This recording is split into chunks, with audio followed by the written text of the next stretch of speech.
পোশাক এই উন্নত মানে আবার ঝিকঝাক টিকঝাক না, ভালো উন্নত ইস্ত্রি করলে বললেন আপনি একটা সুন্দর মানের পোশাক বললেন, এরকম না মাশাআল্লাহ পোশাক দেখলে এটা কি পোশাক না তোষক, মাঝে মাঝে আপনি টেনশনে পড়ে যাবে, এরকম না কিন্তু বিষয়টা। তাহলে এটা হলো মুস্তাহাব পোশাক। আবু দাউদের আরেকটা হাদিস শুনেন, 4062 নম্বর হাদিস, মানে আগের হাদিসের আগের হাদিস, আগেরটা হলো 4063, এটা হলো 4062। এই হাদিসের বর্ণনাকারী জাবের রাদিয়াল্লাহু তাআলা তিনি বলেন, আতানা রাসূলুল্লাহ সাল্লাল্লাহু আলাইহি ওয়াসাল্লাম, নবীজি আমাদের কাছে আসলেন, আসার পর ফারাআ রাজুলান শাইতান, মাথার চুলগুলো উলট পালট এবং এক ব্যক্তিকে আল্লাহ নবী দেখলেন, তাফাররাকা শা'রুহু, তার চুলগুলো এলোমেলো আশ্রয় নেয়। নবীজি বললেন, আমা ইয়াজিদু হাযা মা ইউসাক্কিনু বিহি, আচ্ছা এই লোকটি কোনো চিরুনি পায় না তার চুল আশ্রানোর জন্য? আচ্ছা ও কি কোনো চিরুনি পায় না ওর চুল আশ্রয়? নবীজি বললেন, আচ্ছা এই লোকের চুলের এই অবস্থা কেন? আমা ইয়াজিদু হাযা মা ইউসাক্কিনু বিহি, আচ্ছা ও কি চুল আশ্রানোর মতো কিছু পায় না? নবীজি বললেন, এর মানে ইচ্ছা করে আপনি চুলগুলো এলোমেলো রাখলেন আর বললেন আমি সালাওয়ালা বাবা, না বিষয়টা এরকম হবে না। আমাদের সমাজে কি এখন যদি সালাম করে থাকে আর চুলগুলা উলট পালট আছে, তখন আপনি দেখবেন 2-3 জন ঘুরে পাশে, এই যে ঘুরে ভাই কিছু আছে, কি আছে দর্শন। এই দর্শন করতে করতে আস্তে আস্তে সুবহানাল্লাহ 100 জন মুরিদ, 1 লাখ 2 লাখ কোটি কোটি হয়ে গেছে। নাম কি? ল্যাংটা। ল্যাংটা শব্দটাই তো খারাপ।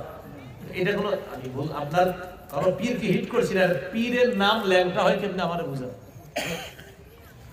এই দুই যে মস্তিষ্ক আমাদের তৈরি হয়ে গেছে উল্টা পাল্টা, সালা গায়ে দিয়ে বসে গেছে, তার পাশে ঘুরতেছে 10 জন 20 জনের হইতে নামাজ পড়ে না, কিচ্ছু করে না, তখন তো ভাই কি আছে কি যে আছে বুঝবেন না, হয়ে গেল কি। নবীজি দেখলেন চুল এলোমেলো, আল্লাহ রাসূল বললেন, আচ্ছা একটু চিরুনি নাই তার চুল আসার মতো? আপনারা যদি কোথাও এরকম দেখেন চিরুনি আর সুন্দর জামা কাপড় নিয়ে এর চুলগুলো আশ্রয় দিয়ে জামা কাপড় পরায় দিল। আচ্ছা বুঝলাম শুরুর দিকে হ্যাঁ গরিব, যখন 1-2 লাখ মুরিদ হয়ে গেল তখন তো আপনার 1 টাকা করে দিল 1 লাখ। এখন মুরিদরা কি ওনার 1 টাকা করে দেখছে আমাদের হিসাবে একটা জামা বানায় দিন। 1 লাখ মুরিদ হওয়ার পরেও যখন ও জামা পাল্টাইতেছে না, এতেই বোঝা যায় সে ভণ্ড প্রতারক, আর ওই প্রতারণার হাতিয়ার হলো সালাম। সে জামা পাল্টা না, বুঝলাম শুরুতে ফকির ছিল, এখন যে আপনি ফকির। এই হলো আপনার হালাত। তো নবীজি দেখলেন চুল এলোমেলো, নবী বললেন, আচ্ছা চিরুনি নাই, চুল আশ্রানোর মতো এটা বললেন। ওয়ারাআ রাজুলান আখার আলাইহি থিয়াবুন ওয়াসিখা, আরেকজনের দিকে আল্লাহ নবী তাকাইলেন, তাকার উপর দেখলেন তার শরীরের মধ্যে একটা জামাটা ময়লা। নবীজি বললেন, আমা হাযা ইয়াজিদু মা আদমিয়া গুসিলু সাওবা, আচ্ছা সে কি কোনো পানি পায় না কাপড় ধোয়ার জন্য? তবে একজনকে দেখলেন চুল এলোমেলো, আল্লাহ নবী বললেন চিরুনি না, চুলগুলো আশ্রানোর জন্য। আরেকজনের শরীরে দেখলেন কাপড় ময়লা, নবী বললেন তার কি পানি নাই কাপড় ধোয়ার জন্য? নবীজি বললেন পানি কি অভাব, তো পানি দিয়ে কাপড়টা ধুইতে পারে না? এই হাদিস থেকে আমরা বুঝলাম ইচ্ছা করে চুল এলোমেলো রাখা আর ময়লা পোশাক পইরা বলা যে আমি একজন পীর হয়ে গেছি, না আপনারা গিয়ে বালতি নিয়ে দাঁড়াইবেন, ধরে করেন তাড়াতাড়ি কাপড় ধরে দিলা কেন? নবীজি বলছে কাপড় ময়লা হলে পানি দিয়ে ধো, চুল আজাইরা থাকলে এগুলারে সুন্দর মতো পরিপাটি করে দিতে। এই ভান্ডারে করা যাবে না, সুন্দর কাপড় পরেন আর চুলগুলো আশ্রয় রাখেন। তাহলে এখান থেকেও বুঝলাম ভালো পোশাকের গুরুত্ব ইসলামে আছে না নাই? আছে।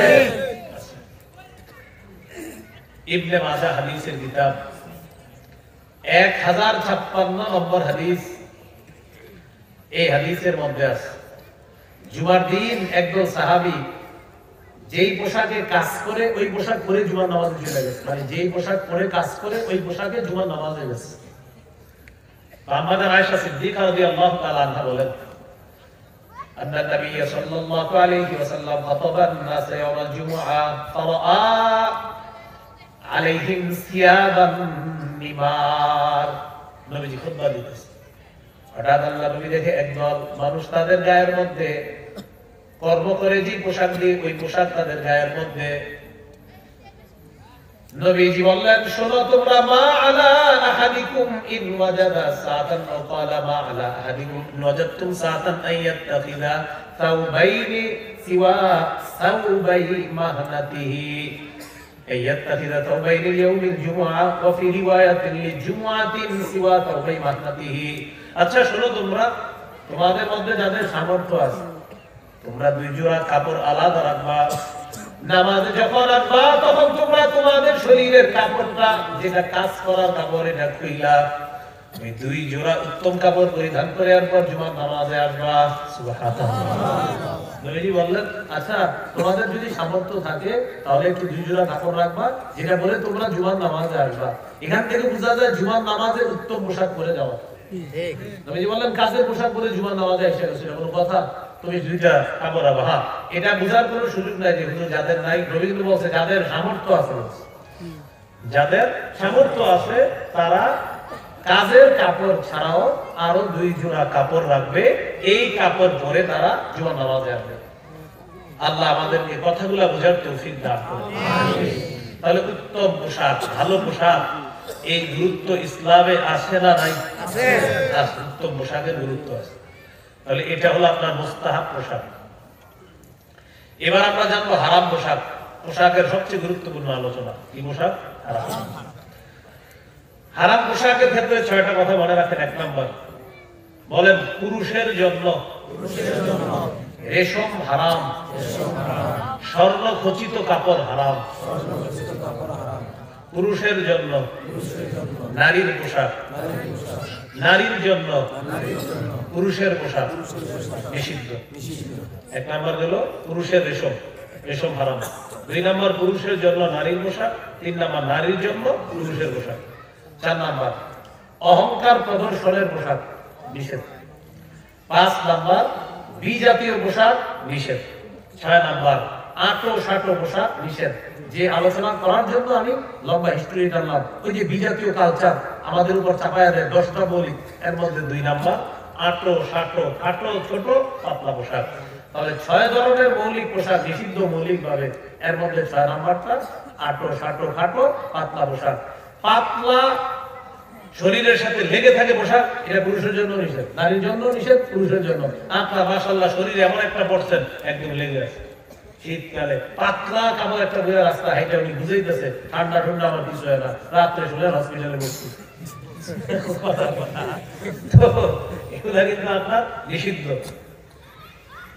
এর মধ্যে 1 নাম্বার রেশমের পোশাক পুরুষের জন্য নিষিদ্ধ। সহিহ মুসলিমের বর্ণনা 2069 নম্বর হাদিস।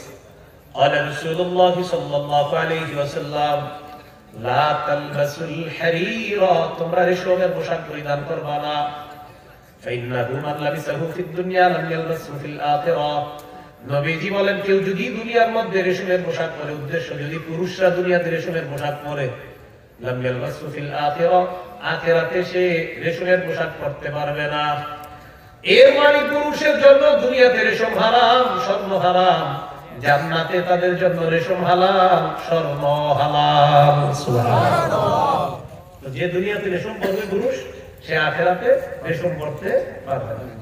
গেল একটা। বলেন আমরা, বলেন আমরা, আমরা পুরুষরা রেশমের কাপড়ে বসবো না। পুরুষের জন্য রেশমের কাপড়ে বসাও নিষেধ। এজন্য কোনো বাড়িতে যখন বেড়াইতে যান তাদের সোফায় বসতে সাবধানতা অবলম্বন করবেন। দেখবেন সোফার মধ্যে কোনো রেশমের কোনো কিছু আছে কিনা, থাকলে পুরুষরা বসবেন না, ওটাতে নারীকে বসতে দিবেন, আপনি বসবেন না। পুরুষের জন্য রেশম পরাও হারাম, রেশমের কাপড়ে বসাও হারাম। মনে থাকবে সহিহ বুখারীর বর্ণনা 5837 নম্বর হাদিস, 5837, 5837। এই হাদিসের বর্ণনাকারী হুযায়ফা রাদিয়াল্লাহু তাআলা তিনি বলেন, عن حذيفة رضي الله تعالى عنه قال نهى النبي صلى الله عليه وسلم أن نشرب في آنية الذهب والفضة وأن نأكل فيها, নবীজি আমাদেরকে স্বর্ণ এবং রূপার পাত্রে পান করতে এবং খাইতে নিষেধ করেছেন। নবীজি আমাদেরকে স্বর্ণ রূপার পাত্রে পান করতে এবং খাইতে নিষেধ করেছেন। ওয়ান লুবসিল হারিরি ওয়াদ-দিবাজ, আমরা যারা পুরুষ আছি আমাদেরকে আল্লাহ নবী মোটা রেশম পাতলা রেশম উভয়টাই পড়তে নিষেধ করছেন। রেশম বলতে আমরা পড়া নিষেধ, সেটা মোটা হোক পাতলা হোক। এরপর ওয়ান নাজলিসা আলাইহি, আল্লাহ নবী আমাদেরকে রেশমের উপর বসতেও নিষেধ করেছেন। নবী আমাদেরকে রেশমের উপর বসতেও নিষেধ করেছেন। তাহলে রেশমের পোশাক পরিধান করাও নিষেধ, রেশমের পোশাকের উপরে বসাও নিষেধ, রেশমের কাপড়ে বসাও নিষেধ। এটা আমরা করব না ইনশাআল্লাহ। সহিহ বুখারীর বর্ণনা 5633 নম্বর হাদিস। এই হাদিসের বর্ণনাকারী হুযায়ফা রাদিয়াল্লাহু তাআলা তিনি বলেন, قال رسول الله صلى الله عليه وسلم لا تشربوا في آنية الذهب والفضة, নবীজি বলেন তোমরা স্বর্ণ রূপার পাত্রে পান করবে না। ওয়ালা তালবাসুল হারিরা, তোমরা রেশমের পোশাক পরিধান করবে না। ফাইন্নাহা লাহুম ওয়া লাকুম ফিল আখিরাহ, দেখেন কি সুন্দর, ফাইন্নাহা লাহুম ওয়া লাকুম ফিল আখিরাহ, রেশম তাদের তোমাদের জন্য আখিরাতে, রেশম তাদের জন্য দুনিয়াতে, তোমাদের জন্য আখিরাতে। এর মানে হলো বিধর্মী যারা আছে, ইহুদি খ্রিস্টান যারা আছে, বেঈমান যারা আছে, যারা ইসলাম পালন করে না, রেশম তাদের জন্য দুনিয়াতে, আর তোমরা যারা মুসলমান আখিরাতে তোমাদের জন্য রেশম। সুবহানাল্লাহ, ফাইন্নাহা লাহুম ওয়া লাকুম ফিল আখিরাহ, তাদের জন্য দুনিয়াতে রেশম, তোমাদের জন্য আখিরাতে। এখন মাসালা, নারীদের জন্য রেশম জায়েজ, বলেন তাদের জন্য রেশম জায়েজ, নারীদের জন্য রেশম জায়েজ। দলিল সহিহ মুসলিমের বর্ণনা 2071 নম্বর হাদিস, মাদ্রাসা পাঠ্যপুস্তক অনুসারে মোট হাদিস সংখ্যা হবে 3033টা। এই হাদিসের মধ্যে আছে আলী রাদিয়াল্লাহু তাআলা আনহু বর্ণনা, তিনি বলেন, উহদিয়াত লিরাসূলিল্লাহি সাল্লাল্লাহু আলাইহি ওয়াসাল্লাম হুল্লাতুন সিয়ারা, রাসূলুল্লাহ সাল্লাল্লাহু আলাইহি সাল্লামের কাছে রেশমের পোশাক হাদিয়া পাঠানো হলো, নবীর কাছে রেশমের পোশাক হাদিয়া পাঠানো হলো। ফাবাআতা বিহা ইলাইয়া, আল্লাহ নবী রেশমের ওই পোশাকটা আমি আলীর কাছে পাঠায়া দিছি। নবীর কাছে হাদিয়া আসছে, আসার পর আল্লাহ নবী আমার কাছে পাঠায়া দিছে। হযরত আলী মনে করছে নবী পাঠাইছে, এটা বলি ফালাবিসতুহা, পরছে রেশমের পোশাক পরছে। তো পরার পর চিন্তা করছে নবীজি পাঠাইছে, কইরে একটু নবীর কাছে যাই, মনে করছে নবীজি বলবে মাশাআল্লাহ, ওই রেশমের পোশাক পরে নবীর কাছে গেছে। যাওয়ার পর রাসূল সাল্লাল্লাহু আলাইহি সাল্লাম যখন হযরত আলীকে দেখলেন, হযরত আলী নবীর চেহারা দেখে বুঝতে পারছে ঘটনা খারাপ। ফারাফতুল গাদাবা ফি ওয়াজহিহি, হযরত আলী বলেন নবীর চেহারা মুবারক দেখে বুঝতে পারলাম চেহারার মধ্যে রাগ আছে।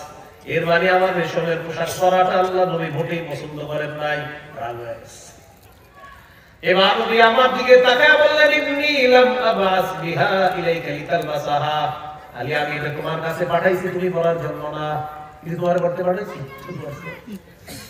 ইন্নামা বাসতু বিহা ইলাইকা লিতুশাক্কিকাহা খুমরান বাইনান নিসা, রেশমটা তোমার কাছে পাঠিয়েছি এটা টুকরা টুকরা করে ওড়না বানায়া তোমার ঘরের মহিলা সদস্য যারা আছে তাদেরকে দিবা, তারা ওড়না হিসাবে এটা করবে, এজন্য পাঠাইছি। আর তুমি কি বললে এটা বুঝে আমার সামনে চলে আসে। এটা মুসলিমের বর্ণনা। বুখারীর বর্ণনা আছে, হযরত আলী বলেন ফাশাক্কাতুহা বাইনান নিসা, আমি এটা টুকরা টুকরা করে ওড়না বানিয়ে নারীদেরকে দিয়ে দিলাম, মেয়েদেরকে দিয়ে দিলাম, তারা এই রেশমের কাপড়টা ওড়না হিসাবে ব্যবহার করেছে। এখান থেকে কি বুঝলাম, রেশম মহিলাদের জন্য জায়েজ। তাহলে পুরুষের জন্য রেশমের পোশাক কি বলেন হারাম, এগুলো এক নাম্বার। 2 নাম্বার পোশাক হারাম যেটা পুরুষের জন্য নারীর পোশাক, আর 3 নাম্বার নারীর জন্য পুরুষের পোশাক। এই ব্যাপারে কয়েকটা বর্ণনা শুনি। লাআনা রাসূলুল্লাহ সাল্লাল্লাহু আলাইহি ওয়াসাল্লাম আর-রাজুলা ইয়ালবাসু লিবসাতাল মারআহ ওয়াল মারআতা তালবাসু লিবসাতার রাজুল, নবী ওই পুরুষকে অভিশাপ দিয়েছেন যে পুরুষ নারীর পোশাক পরেছে, নবী ওই নারীকে অভিশাপ দিয়েছেন যে নারী পুরুষের পোশাক পরেছে। গায়ে হলুদে অনেক ছেলেরা মাশাআল্লাহ পিছন থেকে দেখলে মনে হয় তিনি একজন নারী, কারণ ওড়না পরে আছে একদম পা পর্যন্ত, কি বলে না? আপনারা তো বলেন না, যদি আপনারা ঠিক বলতে সমস্যা নেই, বুঝলাম না বলেন প্রথমে কেন বলেন না বুঝেননি। এই যে আপনারা একটা ওড়না বললেন, লম্বা একটা ওড়না, আপনারা না, যারা পরে আর কি, এই লম্বা ওড়নাটা এটা কার পোশাক? লাআনা রাসূলুল্লাহ সাল্লাল্লাহু আলাইহি ওয়াসাল্লাম আর-রাজুলা ইয়ালবাসু লিবসাতাল মারআ। নবীজি ওই পুরুষকে অভিশাপ দিয়েছেন যে পুরুষ নারী পোশাক পরে, ওয়াল মারআতা ইয়ালবাসু লিবসাতার রাজুল। ওই নারীকে আল্লাহ নবী অভিশাপ দিয়েছেন যে নারী পুরুষের পোশাক পরে, যে নারী পুরুষের পোশাক পরে, মেয়েরা পুরুষের পোশাক পরে রাস্তায় হাঁটে ঘাটে বের হয়, এই জাতীয় দৃষ্টান্ত বর্তমান সমাজে আছে না? না, অভিশাপ।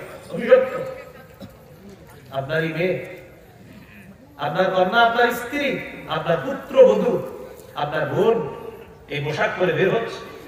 ছোটবেলা থেকে বাচ্চা মেয়েটারে প্যান্ট পরাইছেন, শার্ট পরায় অভ্যস্ত করছেন, বলছেন বাচ্চা মানুষ, তার কিছু হবে না। এই বাচ্চা আস্তে আস্তে অভ্যস্ত হয়ে গেছে, এখন বালেগা হওয়ার পরেও এই পোশাক আর ছাড়াইতে পারতেছেন না। দোষ তো অভিভাবক শ্রেণী যারা, তাদের। সেটা বাকারা 132 নম্বর আয়াতে কি শিখলাম আমরা? ইয়াকুব নবী, ইব্রাহিম নবী সন্তানদেরকে বলছে, শোনো, ইসলাম পালন করবা, মুসলমান না হয়ে মরবা না। এটা না শিখিয়ে দিচ্ছে আল্লাহ অভিভাবকদেরকে। তা আমি আপনি কল্যাণটাকে ছোটবেলা থেকে বাচ্চা মেয়েটাকে কি করাইবার বলেন? অনেক যুবকরা নতুন বিয়ে করেছেন, অনেকের নতুন সন্তান হয়েছে, অনেকের সন্তান হবে ইনশাআল্লাহ। মেয়েদেরকে নিয়ত করে ফেলেন, আমার ছোট্ট মেয়েটাকে ছোটবেলা থেকে মেয়েদের পোশাকেই তারে বড় করবো ইনশাআল্লাহ। হিম্মত করা যায় কিনা? ইনশাআল্লাহ। আমি মুসলমান, আমার মেয়ে সন্তান মুসলমান, আমি তাকে মুসলিমদের পোশাকে বড় করবো। আমাদের আয়েশা সিদ্দিকা রাদিয়াল্লাহু তাআলা আনহার কাছে একটা ছোট্ট মেয়ে আসে, তো একটা পাতলা ওড়না বের আসে, একদম পাতলা। আম্মা জান ধরে কেটে ফেলছে, নাবালেগ বাচ্চাটা ছিল, একটা মেয়ে নাবালেগা ছিল, নাবালেগার ওড়নাটা আমাদের কেটে ফেলছে, টুকরো টুকরো। কি বলছে এটা? তাহলে কি শিখা যায়? নাবালেগ যে মেয়ে আছে ওর গায়ে আমরা এমন পোশাক দিব না যে পোশাকে ও অভ্যস্ত হয়ে যেতে পারে। আল্লাহ আমাদেরকে কথাগুলো বুঝার তৌফিক দান। আমিন। আরেকটি হাদিস আছে, লাআনা রাসূলুল্লাহ সাল্লাল্লাহু আলাইহি ওয়াসাল্লাম আল-মুতাশাব্বিহিনা মিনার রিজালি বিন-নিসা ওয়াল মুতাশাব্বিহাতি মিনান নিসাই বির-রিজাল। নবীজি বলেন, যে পুরুষ নারীর সাদৃশ্যতা অবলম্বন করে, যেই নারী পুরুষের সাদৃশ্যতা অবলম্বন করে, তাদেরকে আল্লাহ নবী অভিশাপ দেন। আমাদের সমাজে একদল ছেলে আছে মহিলা মার্কা, তাদের কানের মধ্যে কানের দুল পড়তে দেখা যায়। কি দেখা যায়? কানের দুল। বলবেন আসসালামু আলাইকুম, আপা কি অবস্থা, কেমন আছেন? কানের দুল আছে? না না, আমি ভুল করছি, পিছন থেকে কানের দুল দিচ্ছি তো আপনার, ভাবলাম আপনি মেয়ে মনে হয়। পরে আইসা দেখলাম আপনার উত্তর পাড়ার আব্দুর রহমান ভাই। লজ্জা শরম থাকলে এরপর আর কখনো কানে এগুলো বলবে না। যদি নির্লজ্জ আর বেহায়া হয়ে থাকে, আপনি যতই বলেন বলে লাভ হবে না। আর যদি কিছু লজ্জা শরম থেকে থাকে, তাহলে আপনার লজ্জা শরম যদি কিছু থেকে থাকে, তাহলে আর এই সমস্যা ভবিষ্যতে আপনার এগুলা করবে না। আর যদি নির্লজ্জ আর বেহায়া হয়ে থাকে, তাহলে এগুলা করবে। আল্লাহ আমাদেরকে এই কথাগুলা বুঝার তৌফিক দান করেন। আমিন। এখন ভাই, আপনার বন্ধুকে আপনি বুঝান, তুমি যেটা করছো, নবীজি তো অভিশাপ দিয়েছে তোমাকে। নবী বলছেন, যেই ছেলে মেয়ের রূপ ধারণ করে আর যে মেয়ে পুরুষের রূপ ধারণ করে, তাদেরকে নবী অভিশাপ দিয়েছে, তুমি এটা করতে পারো না। আল্লাহ আমাদের এই যুব সমাজ আর যুবতী যারা এই সমস্ত কর্মকাণ্ডে গর্হিত অপরাধে যারা জড়িয়ে পড়ছে, তাদেরকে আল্লাহ হেফাজত করুন। আমিন। আরেকটি হাদিস শুনেন, লাআনা রাসূলুল্লাহ সাল্লাল্লাহু আলাইহি ওয়াসাল্লাম আল-মুখান্নাতিনা মিনার রিজাল ওয়াল মুতারাজ্জিলাতি মিনান নিসা। এটা আমার সাথে বলেন, বলেন। পুরুষ বেশি, পুরুষ বেশি। নারীকে, নারীকে। নারী বেশি, নারী বেশি। পুরুষকে, পুরুষকে। নবীজি অভিশাপ দিয়েছেন, অভিশাপ দিয়েছেন। পুরুষ বেশি নারীকে, নারী বেশি পুরুষকে, নবীজি অভিশাপ দিয়েছেন। আলোচনাগুলো এখানে রাখেন না। আল্লাহ এখান থেকে যাওয়ার পরে আপনার ঘরে বাইরে সমাজে কথাগুলো একটু ছড়াইয়া দেন। আপনার প্রতিবেশীর মধ্যে এরকম পাবেন, বলে হাতে পায়ে ধরে বুঝান, ভাই তুমি এরকম করতে পারো না, নবী অভিশাপ দিয়েছে, এই অভিশপ্ত কাজ তুমি করতে পারো। এইগুলো আপনার 2 আর 3। তাহলে 1 নাম্বার, পুরুষের জন্য রেশমের পোশাক হারাম। 2 নাম্বার, পুরুষ নারীর পোশাক। আর 3 নাম্বার, নারী পুরুষের পোশাক, এটা নিষিদ্ধ। মনে থাকবেন ইনশাআল্লাহ। 4 নাম্বার, অহংকার প্রদর্শন করার জন্য কোন পোশাক পরব না। বলেন ইনশাআল্লাহ। ইনশাআল্লাহ। قال رسول الله صلى الله عليه وسلم من لبس ثوب شهرة ألبسه الله يوم القيامة ثوب مدح الله কোন ব্যক্তি যদি খেতির পোশাক পরিধান করে, প্রসিদ্ধির পোশাক পরিধান করে, খেতির পোশাক, খেতি প্রসিদ্ধির পোশাক, যে আমাকে মানুষ অনেক সুনাম করবে, এই নিয়তে বসে, আল্লাহ তাআলা কিয়ামতের ময়দানে তাকে লাঞ্ছনার পোশাক পরায়া দিবে। আলহামদুলিল্লাহ। 5 নাম্বার, বিজাতীয়দের পোশাক, বিধর্মীদের পোশাক। নবীজির একজন সাহাবী আছে, আব্দুল্লাহ ইবনে আমর ইবনুল আস, তিনি বলেন, রাআ রাসূলুল্লাহ সাল্লাল্লাহু আলাইহি ওয়াসাল্লাম আলাইয়া সাওবাইনি মুআসফারাইন, নবী আমার শরীরে দুইটা রঙিন পোশাক দেখেন, যে কালারগুলো নবীর পছন্দ হয় নাই। নবী আমারে বললেন, এই তুমি এগুলো কি করছো তুমি? হাযিহি মিন সিয়াবিল কুফার, এগুলো কাফেরদের পোশাক। ফালা তালমাসহা, আর পরবা না, খোলো, এটা কোন পোশাক হইল তোমার? তাহলে বিধর্মীদের পোশাক আমরা পরব না। এবার আপনারা যারা প্যান্ট পরেন, এই জায়গায় ছেঁড়া থাকে প্যান্টটা, এখানে এখানে কি থাকে? ছেঁড়া। এখানে প্যান্ট কি ছেঁড়া থাকে? আপনি কি মানে ফকির নাকি? ফকির? ঠিক আছে, আপনি বলেন, আমরা চান্দা উঠে আপনার এটা কিনে দিই ভালো প্যান্ট। আর এই জায়গায় যে ছেঁড়া প্যান্টটা, এর বলবেন যে ভাই আপনার কি টাকা পয়সার সমস্যা আছে, বলেন, আমরা এই বাইতুল নূর মসজিদের সেক্রেটারি কমিটি সভাপতি ইমাম সাহেবকে ধরি বলি চান্দা তুলে দেন, ওই বেচারা প্যান্টটা আমরা হয়তো শিলানোর ব্যবস্থা করি, না একটা ভালো প্যান্ট কিনে দিই। ঠিক। যদি বলে হুজুর এটা কোনো কথা, তো এটা বুঝেন না, এটা কি বললেন আপনি? একটু আয়নায় দেখেন না, আপনার সম্মানিত আপনার কেমন দেখা যায়? এগুলো বলে না, আপনাদের বন্ধুরা যারা বলে নিষেধ করে দিয়েছে, তুই বেড়াই ছেঁড়া প্যান্ট পরছিস, মানে আমরা বন্ধুরা কি টাকা টুকু উঠাই দিব, তোমার প্যান্ট লাগবে, লজ্জা দিবে। বিধর্মীদের পোশাক পরব না, বলেন ইনশাআল্লাহ। ইনশাআল্লাহ। 6 নাম্বার, এই 6 নাম্বারটা বলার জন্য লম্বা আলোচনা করলাম। আটো শাটো খাটো পাতলা পোশাক পরা, যেটা এই যে আপনার 31 ডিসেম্বর যে যেমনে মন চায় এমনি চলবে। সহিহ মুসলিমের বর্ণনা, রাসূলুল্লাহ সাল্লাল্লাহু আলাইহি সাল্লাম বলেন, সিনফান মিন আহলিন নার লাম আরাহুমা, দুই শ্রেণীর জাহান্নামীদেরকে আমি দেখি নাই, তবে আমার উম্মত দেখবে। আমি দেখি না, আমার উম্মত দেখবে। 1 নাম্বার, কওমুন মাহুম সিয়াতুন কাযনাবিল বাকরি ইয়াদরিবুনা বিহান নাস। 1 নাম্বার এমন সম্প্রদায় যাদের কাছে গরুর লেজের মতো চাবুক থাকবে, লাঠি থাকবে, এই লাঠি দিয়ে তারা মানুষের উপর জুলুম করবে, নির্যাতন করবে, এরা জাহান্নাম। 2 নাম্বার, ওয়া নিসাউন কাসিয়াতুন আলিয়াত। 2 নাম্বার এমন নারী, যে নারীরা পোশাক পরার পরেও উলঙ্গ। নাউজুবিল্লাহ, নাউজুবিল্লাহ। পোশাক পরার পরেও উলঙ্গ, এটা আবার কেমন পোশাক? নবীজি বলেন, মাইলাত, যে পোশাকে সে অন্যের দিকে আকৃষ্ট হয়, মুমিলাত, ওই পোশাকে সে অন্যকে তার দিকে আকৃষ্ট করে, নিজে আকৃষ্ট হয়, অন্যদেরকে আকৃষ্ট বানায়। যুবকরা দাঁড়ায় রয়েছে রাস্তায় 5-6 জন, এদেরকে আকৃষ্ট করবে পোশাক। নবীজি বলেন, ইল্লা মারাতা ইদা খারাজাত ইস্তাশরাফা শাইতান, কোন মেয়ে যখন খারাপ পোশাকে রাস্তায় বের হয়, শয়তান অন্যদেরকে গিয়ে টিপ্পনি মারে, এই দেখো তো কে যায়। শয়তান বলে ওই যুবকদেরকে কি, ভাই এই দেখো কে যায়, কে যায়। শয়তান ওই মেয়েটাকে মোহনীয় রূপে, আকর্ষণীয় রূপে যুবকদের কাছে উপস্থাপন করে, যদিও এর ভিডিও অনেক সুন্দরী ঘরের মধ্যে, কিন্তু ওই রাস্তায় যে হাঁটতেছে, শয়তান তাকে মোহনীয় রূপে তাদের সামনে তুলে ধরে উপস্থাপন করে। শয়তান। তাহলে এই পোশাক যারা পরবে, নবী বলেন, লা ইয়াদখুলুল জান্নাতা, এরা জান্নাতে যাবে না। ওয়ালা ইয়াজিদনা রিহাহা, এরা জান্নাতের ঘ্রাণও পাবে না। রুউসুহুন্না কাসলিমাতিল মুখতিল মাইলা, এদের মাথার চুলগুলা হেলে পড়া উটের কুজের মতো। বিউটি পার্লার নামে একটা জগৎ আছে, ওখানে গিয়ে চুলগুলার এরকম করে এরপরে বের হয়। তো এরা নবী বলছেন, এরা জান্নাতে যাবে না, জান্নাতের ঘ্রাণও পাবে না। তাহলে আটো শাটো পাতলা পোশাক, এটা মুসলমানদের কালচার না, এটা আমাদের উপর চাপায় দেয়। মনে আছে 10 কথা, এটা হলো দ্বিতীয় কথা, আটো শাটো খাটো পোশাক। এখান থেকে গেলাম ইসলামী পোশাক কাকে বলে। 3 নাম্বার, টেটু আঁকা, টেটু, উল্কি আঁকা, উল্কি শরীরে। সহিহ বুখারীর বর্ণনা, 5940 নম্বর হাদিস, লাআনা রাসূলুল্লাহ সাল্লাল্লাহু আলাইহি ওয়াসাল্লাম আল ওয়াসিলা ওয়াল মুস্তাওসিলা ওয়াল ওয়াশিমা ওয়াল মুস্তাওশিমা, যে নারী অন্যের মাথায় আলগা চুল লাগায় দেয়, আর যেই নারী তার নিজের মাথায় আলগা চুলটা লাগায়, যে নারী অন্যের শরীরে উল্কি এঁকে দেয়, টেটু এঁকে দেয়, অথবা যে নারী তার শরীরে টেটু উল্কি আঁকে, উভয়ের উপর আল্লাহ নবী অভিশাপ করছে। যে নারী ভুরু ফ্লাক করে, এইভাবে আপনার ভুরুগুলা উঠায়, এটারে ভুরু ফ্লাক বলে, বুঝছেন?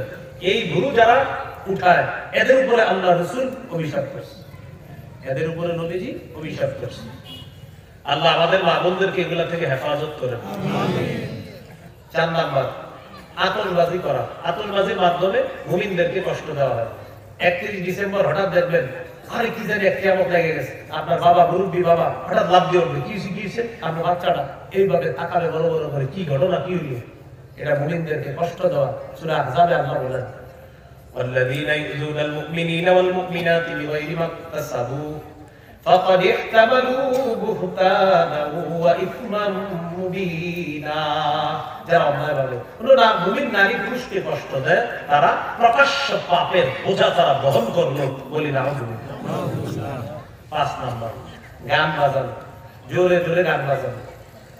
কেন কেন বাজাবে জিজ্ঞেস করবেন, জানি না, কালকে হ্যাপি নিউ ইয়ার, ব্যাস এই জন্য বাজাইতেছে। সারা ক্রিকেট খেলবে আর পাশে গান বাজতে থাকবে, খিচুড়ি রান্না করবে, বিরিয়ানি রান্না করবে, পাশে গান বাজবে। এ হলো এক জগৎ। আর আরেক জগৎকে আপনারা বিভিন্ন হোটেলে গিয়ে পাবেন। সূরা লোকমানের 6 নম্বর আয়াতে আল্লাহ বলেন, وَمِنَ النَّاسِ مَن يَشْتَرِي لَهْوَ الْحَدِيثِ لِيُضِلَّ عَن سَبِيلِ اللَّهِ।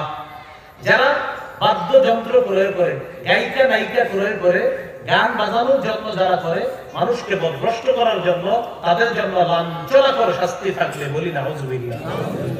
নবীজি বলেন, লা তাবিউল মুগান্নিয়াতি ওয়াল কাইনাত। তোমরা গায়িকা নায়িকা ক্রয় বিক্রয় করবা না, ওয়ালা তাশতারুহুন্না, এক্সপোর্ট ইম্পোর্ট করবা না। বাংলাদেশের শিল্পী অন্য দেশে বেচবা না, অন্য দেশেরটা এই দেশে কিনে আইনে 4 কোটি দিবা না। দেখি এক তাগুত ছেড়ে আরেক তাগুত ধরতেছি আমরা। ঝর্ণার নিচে এসে দাঁড়াইছি বৃষ্টি থেকে বাঁচার জন্য, বাহিরে বৃষ্টি আসছি, ঝর্ণার নিচে দাঁড়াইছি।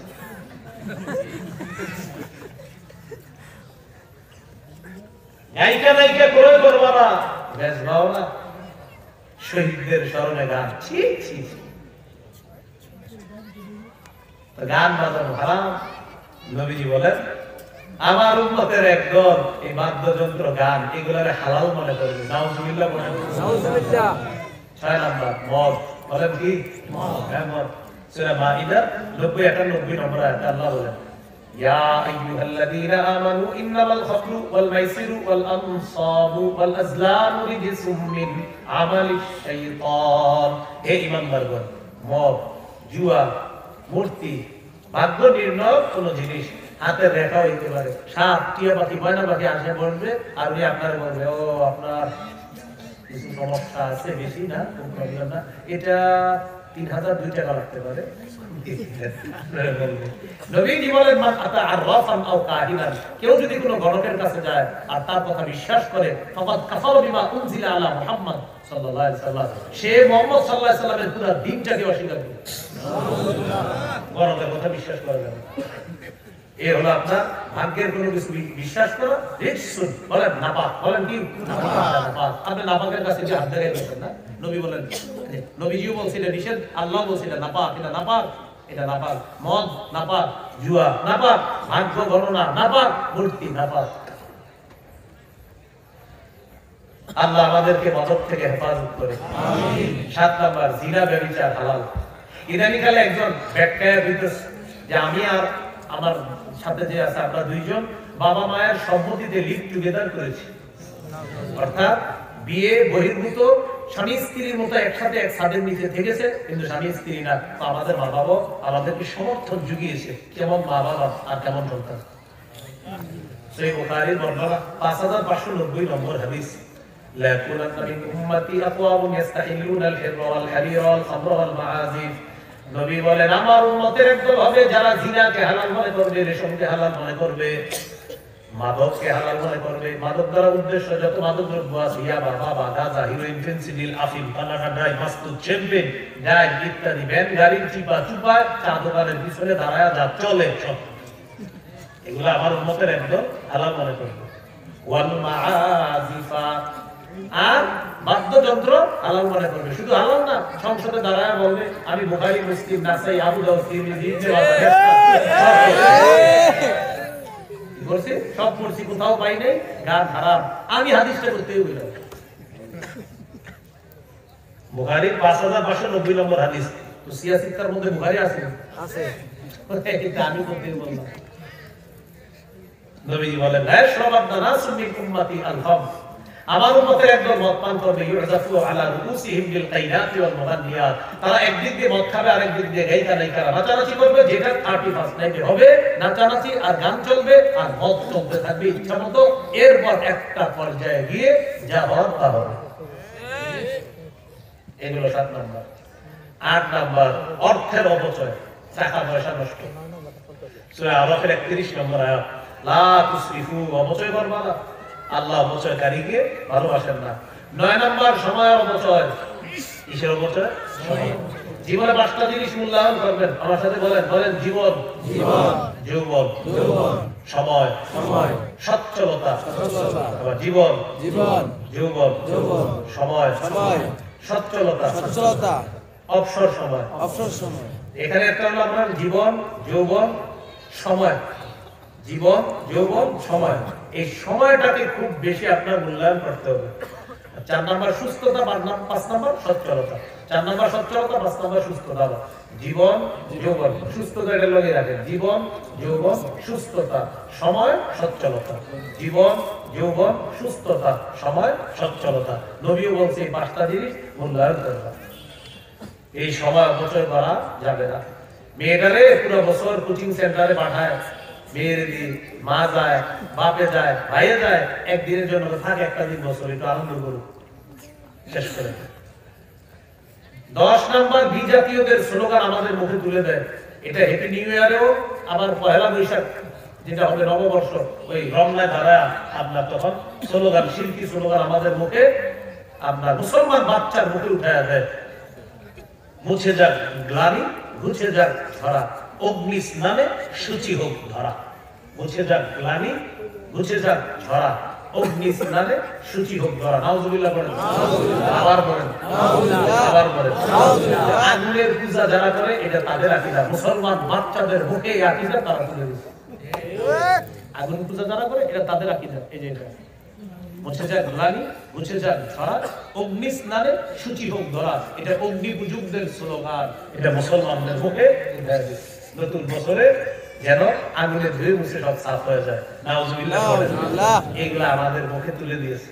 এখান থেকে আমরা বিরত থাকতে হবে। সূরা মাইদার 51 নম্বর আয়াত, 57 নম্বর আয়াতে যে নিষেধাজ্ঞা আল্লাহ দিয়েছেন ইহুদি খ্রিস্টানদেরকে অভিভাবক রূপে গ্রহণ করা যাবে না, এই নিষেধাজ্ঞাটা আমাদের জীবনে যেন আমরা কঠিন ভাবে এবছর পালন করবো ইনশাআল্লাহ, যে আমরা কোন ধরনের অশ্লীলতা, অপকর্ম, বেহায়াপনায় লিপ্ত হব না ইনশাআল্লাহ। ইনশাআল্লাহ মনে থাকবে সবার ইনশাআল্লাহ। ইনশাআল্লাহ। এবারে প্যান্ডেলের নিচে যারা সামনে বসেন 2 হাত তোলেন, 2 হাত টান টান করে। মনে থাকবে এই অশ্লীল কাজ করবেন না তো ইনশাআল্লাহ, কোন ধরনের অন্যায় কাজ করবেন না তো আসলে? জি। আচ্ছা, তাহলে কিছু শিখছেন? জি। জোরে বলেন। জি। আরো জোরে। জি। সবার জোরে ভাইরা শিখছেন? জি। তো সূরা মুজাদালার 11 নম্বর আয়াতটা হাত উঠাই শুনেন। আল্লাহ বলছেন তোমাদেরকে যখন বলা হয় জায়গা করে দাও, তখন তোমরা জায়গা করে দিবা, আল্লাহ জান্নাতে জায়গা করে দিবে। সুবহানাল্লাহ। এটা হলো প্রথম কথা। এই জন্য আপনারা মানুষ আসতে থাকবে, আপনারা একটু একটু করে সামনে আগাবেন, কুইছা না, গুইসেই সামনে আগাবেন, গুইছা না। 2 নাম্বার, যেহেতু কিছু শিখছেন, এই জন্য আমার একটা দাবি হলো আমি ওঠার পরে কেউ উঠবেন না যদি শিখে থাকেন। আর যারা না উঠবেন, আল্লাহ আমি ওঠার পরে যারা না উঠবে এদের সাথে আপনি আমার জান্নাতে দেখা করে দিবেন। আমিন। এই শর্তে যে আমি উঠার পরে তাদের কেউ উঠবেন আল্লাহ। আর যদি ওজুস্তে যা লাগেও পরে আলোচনা শুরু করবে, এরপরে উনি 20-30 মিনিট পরে আস্তে ধীরে উনি উঠবে, কিন্তু আমি উঠার পরে উঠবেন আল্লাহ। এরকম যারা হবে তাদের সাথে আল্লাহ আপনি আমার জান্নাতে দেখা দেবেন। আমিন। এই দোয়াটা যারা পাইতে চাই আমরা, আমি উঠার পরে কিন্তু উঠা যাবে না। আসসালামু আলাইকুম।